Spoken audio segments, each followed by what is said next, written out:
Bonsoir et bienvenue dans l'Africa Newsroom, votre émission quotidienne de décryptage de l'actualité africaine en direct. Dernier volet ce vendredi de notre semaine spéciale armée africaine avec un dossier consacré à la mutualisation des armées, plus précisément à l'avancée du processus de régionalisation. Au sommaire également, plus de 6 mois après l'accident de train des ECA, le premier procès contre la Cameroon Railways s'est ouvert ce mercredi 17 mai 2017 au tribunal de première instance de Douala. Et puis Georges Weah ne renonce pas à ses ambitions politiques. L'ancien footballeur, aujourd'hui sénateur, est une fois de plus candidat à la présidentielle d'octobre 2017 au Libéria. Avec nous sur ce plateau pour en parler, un invité, M. Jean-Jacques Konadier. Bonsoir. Bonsoir, madame. Alors, vous êtes meilleur chercheur afro-caribéen 2016-2017 d'Europe, également consultant international en défense et sécurité. C'est exact. Et sans oublier notre éditorialiste Gracien Rokindi qui va. Bonsoir, Gracien. Bonsoir, Graziella. Bonsoir à tous. Tout de suite, c'est l'info du jour.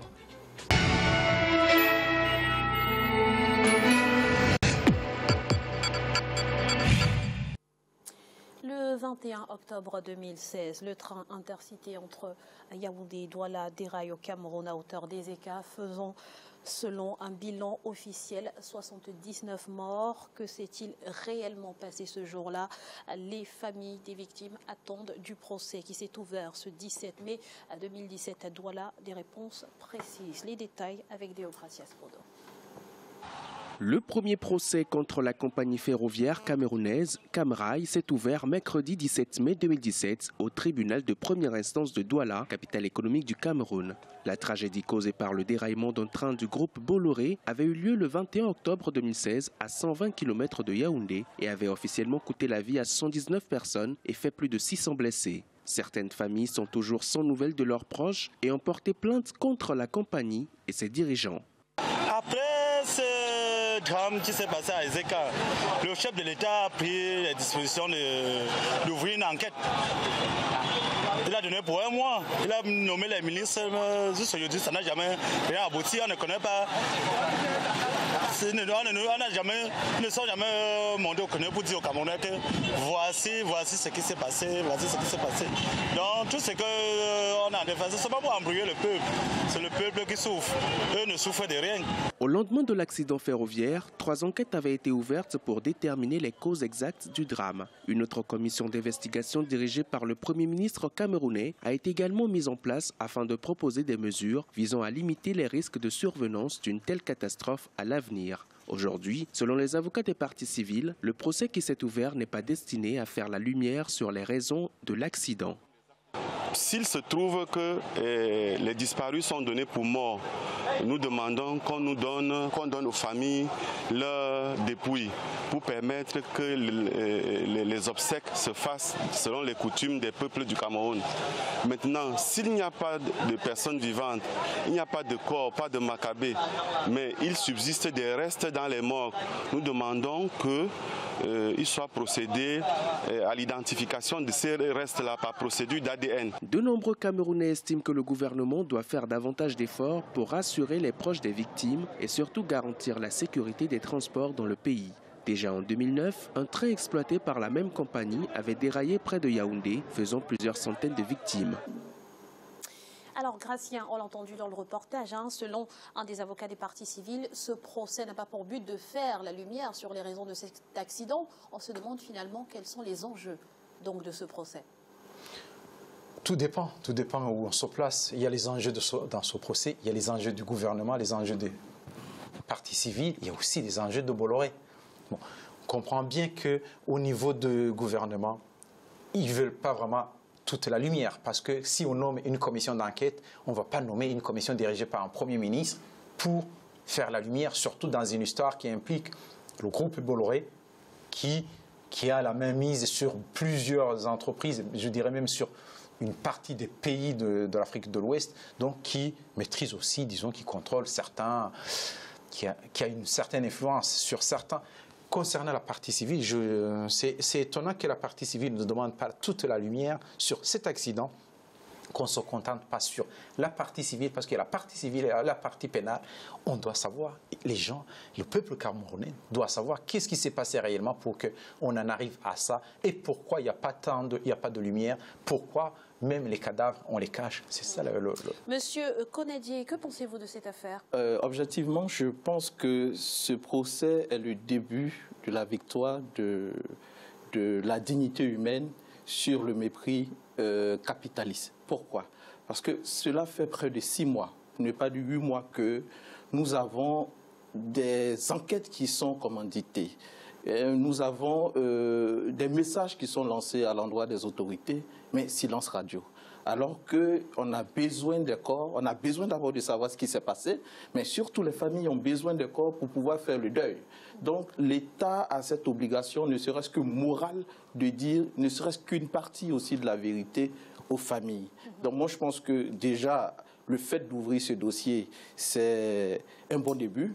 Maintenant, j'espère que la justice triomphera pour qu'au moins on puisse situer les responsabilités des uns et des autres. Alors, Gratien, certains avocats réclament la comparution de Vincent Bolloré ainsi que du directeur général de la Camraille. Vous pensez que c'est une requête légitime? Bon, c'est difficile de convoquer Vincent Bolloré parce qu'il n'est pas directement responsable, il n'est pas directement, il dirige pas la société Camraille au Cameroun, il dirige le groupe Bolloré. Le groupe Bolloré, on sait bien que les responsabilités incombent au chef de l'entreprise directement, mais le directeur de Camraille doit être convoqué, il doit comparaître parce que selon certaines enquêtes, on parle il y avait 9 wagons qui étaient prévus, comme il y avait le pont qui était entre Yaoundé et quelle ville déjà? Entre Yaoundé et Douala. Et Douala, justement, il y a eu beaucoup, les voyageurs sont venus prendre le train. On a ajouté 8 wagons sur 9. Et apparemment, il y avait des problèmes de freinage. Je ne peux pas comprendre qu'un groupe comme Bolloré, par exemple, qui contrôle certains des voitures de location en France, on sait bien, on ne va pas les citer, on ne va pas faire de la publicité, qui pourrait se permettre de faire de telles défaillances sur un marché français. Je pense qu'on peut se permettre des défaillances pour gagner beaucoup d'argent en Afrique et donc de ce coup, il faut vraiment les punir, même pénalement, notamment le directeur de Camraille. Il faut qu'il soit puni pénalement et que le groupe soit aussi puni civilement. Peut-être que les familles puissent obtenir réparation. Oui, bien sûr. Il faut que les familles puissent obtenir réparation assez rapidement et aussi les corps. Et il faut que ce soit à la hauteur. On ne doit pas se dire que cette société ne va pas tomber en faillite parce qu'il y a le groupe Bolloré qui est derrière. Merci Gratien. La 3e fois sera-t-elle la bonne? L'ancien international libérien Georges Weah n'a pas renoncé à ses ambitions politiques. Il sera candidat à l'élection présidentielle d'octobre 2017 au Libéria. Sharon Camara.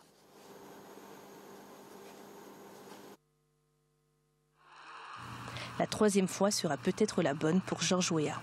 Après s'être présenté aux élections présidentielles au Libéria en 2005, puis en 2011, l'ancienne star du football a annoncé sa candidature à la magistrature suprême pour octobre 2017. Sénateur pour la région de Montserrado, où est située la capitale libérienne Monrovia, l'homme politique croit en ses chances face à Joseph Boakai, l'actuel vice-président.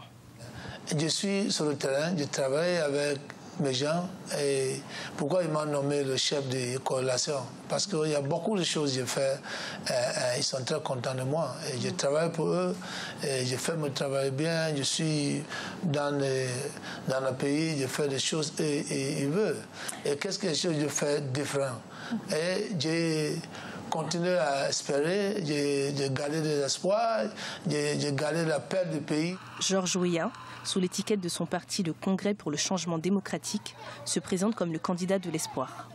Dans un pays miné par différentes crises, le candidat prévoit de développer le secteur agricole, mais aussi d'améliorer le secteur de la santé au Libéria. 12 ans, je suis opposition et le pays est tranquille.